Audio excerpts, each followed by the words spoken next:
দেখিও না। আমরা দেখি কি ওই সকিন আই লাভ ইউ, সকিন আই লাভ ইউ টু, তারপর লাভ স্টোরি, আমরা তো দেখি এগুলো, তাই না? আমরা তো আর ওই যে শিক্ষণীয় কোনো অভিনয় দেখি না।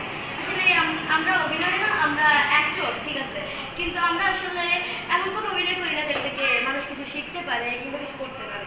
ও এখন তো আবার কি প্রেম কত ধরনের আছে, অনলাইনে প্রেম করে, দেখে না জানে না প্রেম করে, মানে এখন পুরো পৃথিবীতে বিশ্ব জুড়ে শুধু প্রেম প্রেম প্রেম।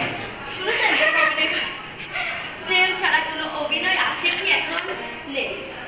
আসলে অনেক আগে একটা মুভি ছিল হিরো আলমে, সে জোরে জোরে চিৎকার করে বলতেছে আমার মেয়েকে দর্শন করেছে, আমার মেয়ে শেষ হয়ে গেল, কেউ আমার মেয়েটাকে সাহায্য করো, কেউ ওকে থানায় দিয়ে এসো।